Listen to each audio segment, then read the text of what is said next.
The billionaire barely paid attention to the little girl, until she pointed at his wrist and said, "Sir, my grandmother has a birthmark just like yours." His world stopped. Because this mark? It was a family trait, one that belonged to a bloodline he thought had died decades ago. What he did next changed everything. The grand hotel lobby bustled with life, chandeliers casting golden light, the scent of expensive perfume lingering in the air, businessmen discussing multi-million-dollar deals over glasses of scotch. Ethan Sinclair barely noticed. As one of the most powerful billionaires in the world, he was used to luxury, to control, to being surrounded by power.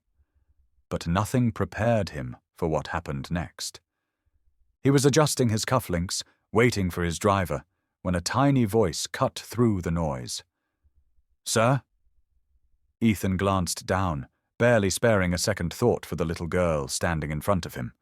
Messy braids, a worn-out dress, bright, curious eyes. She didn't belong in a place like this. "Yes?" he asked, distracted. The girl pointed at his wrist, at the small, crescent-shaped birthmark just below his hand. "My grandmother has a birthmark just like yours," she said cheerfully. Ethan froze. His breath hitched, his fingers twitched. That was impossible. He looked down at the mark, one he had been born with, just like his father before him, a birthmark that ran through his family's bloodline. But there was a problem. His family was gone. His father, his uncles, his grandparents, all dead. His lineage had ended with him. Or so he thought. His heart pounded as he knelt down, keeping his voice steady. "Your grandmother. What's her name?" The little girl smiled. "Margaret." Ethan's chest tightened. Margaret. That name sent a shockwave through his system, because the only Margaret who could have had that birthmark had disappeared 40 years ago, and now her granddaughter was standing right in front of him. His world tilted. "Where is she?" His voice was hoarse. "Where is your grandmother?" The little girl beamed, pointing toward the exit. "She's outside waiting for me." Ethan's pulse thundered. This was real. Without another word, he straightened and strode toward the doors, his entire body tense. Because if this little girl was telling the truth, then everything he thought he knew about his family was a lie. Ethan pushed through the hotel's grand entrance, his heart pounding harder with each step. The crisp evening air did nothing to cool the storm inside him. His mind raced with a single thought. Could it really be her? His family's history was written in stone. His father's generation had been wiped out in a tragic accident. His Aunt Margaret, his father's younger sister, had disappeared decades ago, presumed dead. And now, a little girl had just shattered everything he believed. He scanned the busy street, eyes darting between passing cars and pedestrians. Then he saw her.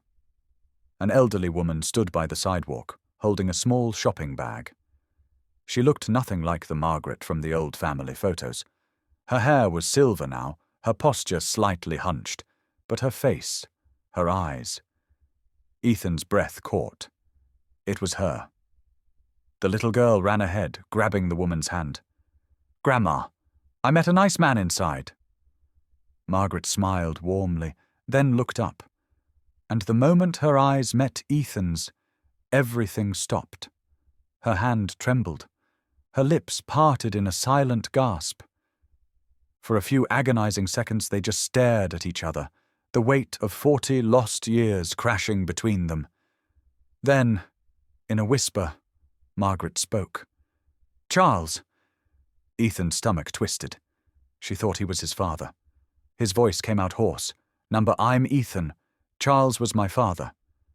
Margaret's body swayed slightly.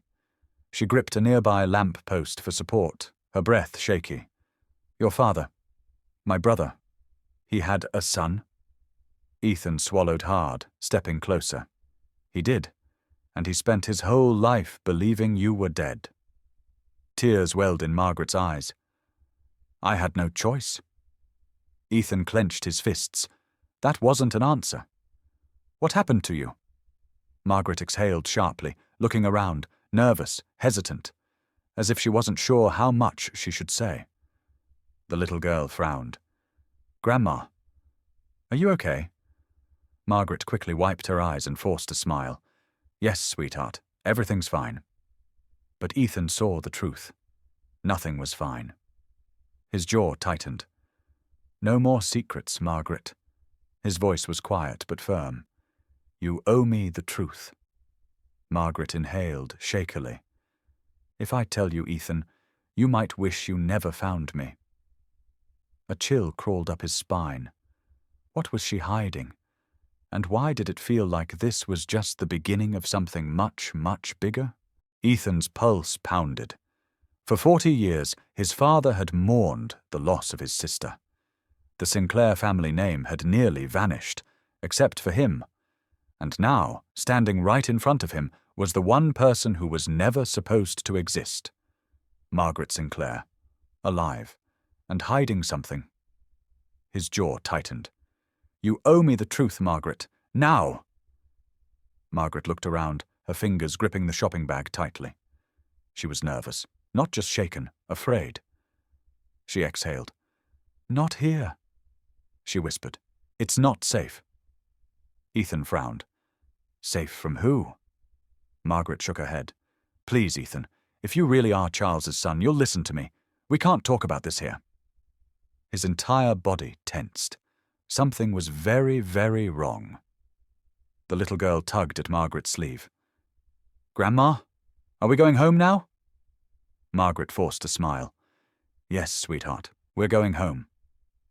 Ethan stepped forward. I'm coming with you. Margaret's face paled. That's not a good idea.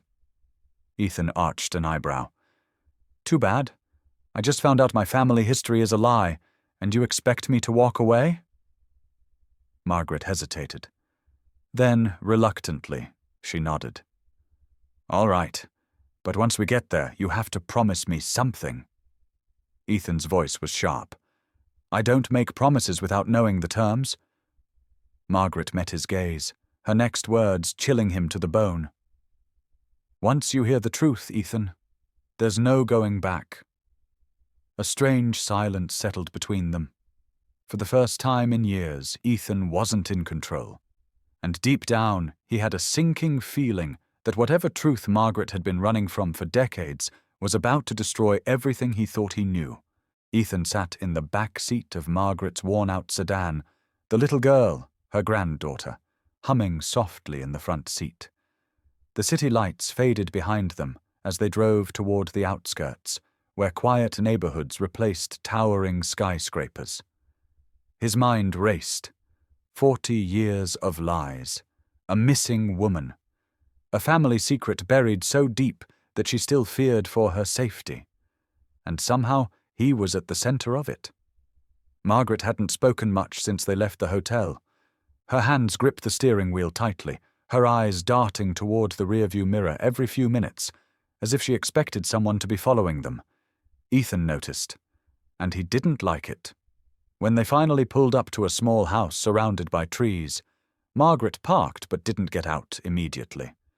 She just sat there, breathing deeply, as if she were gathering the courage to tell him something that could change everything. Ethan exhaled sharply. We're here. Now talk. Margaret turned to her granddaughter, her expression softening. Sweetheart, go inside and get ready for bed, okay? The little girl nodded. Are you going to tell the nice man our secret? Ethan's heart skipped a beat. Margaret forced a smile. Not all of it, dear, just enough. The child giggled and ran inside, leaving Ethan and Margaret alone in the dimly lit driveway. Ethan leaned forward. Enough waiting, Margaret. What the hell happened to you? Why did you disappear? And why do you act like someone's still after you? Margaret swallowed hard. Because they are, Ethan. His body went rigid. They. Who? He demanded. Margaret took a shaky breath. Your father, Charles, wasn't just a businessman. He got involved with people he shouldn't have, people who don't forgive. And when I found out the truth, I became a problem. Ethan's hands clenched. What kind of people? Margaret hesitated, then whispered, the kind that would kill to keep their secrets buried. A sharp chill ran down Ethan's spine. I tried to warn your father, Margaret continued, but he didn't listen. He thought his money and power could protect him. She looked down. He was wrong. Ethan's breath hitched. Was she saying his father's death wasn't an accident? His entire life he had believed the official story. A tragic plane crash, bad weather, mechanical failure, bad luck. But now, Margaret's next words shattered everything. They killed him, Ethan, and if they find out you're asking questions... She swallowed hard. They'll come for you next. Ethan's chest tightened. His entire life had been a lie. And now, someone out there still wanted that lie to stay buried. Ethan's entire body went cold. For years, he had accepted his father's death as a tragic accident. A plane crash, an unfortunate event, nothing more. But now, Margaret was telling him his father had been murdered. By who? And why? Ethan's jaw tightened. You're saying my father didn't die in an accident, that someone had him killed? Margaret nodded slowly. I spent decades running, Ethan. I left everything behind, my name, my life, my family, because I knew if I didn't, I'd be next. Ethan took a deep breath, forcing himself to think logically. Who are they, Margaret? Who would want my father dead? She looked around as if the trees themselves had ears.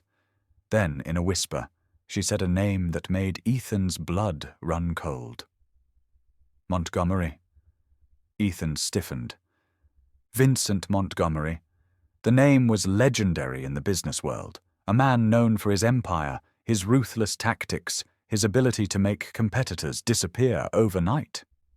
Ethan had done business with Montgomery's corporations, but he had never once imagined his father had been one of his victims. You're telling me Vincent Montgomery had my father killed? Ethan asked, his voice dangerously low. Margaret exhaled. Not directly, but his people, the men who enforce his power. Yes, she swallowed. And if you dig too deep, Ethan, they will come for you too. Ethan clenched his fists. He didn't care. Someone had stolen his father from him, stolen 40 years of truth. And now he had a choice. Walk away, pretend he never heard any of this. Or do what no one else had dared to do, expose the Montgomery Empire. Margaret grabbed his wrist, her voice desperate. Please, Ethan, let this go. You have money, power. You don't need revenge. Ethan's eyes darkened. This isn't about revenge, Margaret. He stepped back, jaw tightening. It's about justice. Margaret's face fell. Then you've already made yourself a target. Ethan smirked, but there was no humor in it. Then let them come. Because now, the hunt wasn't for him. It was for the men who killed his father.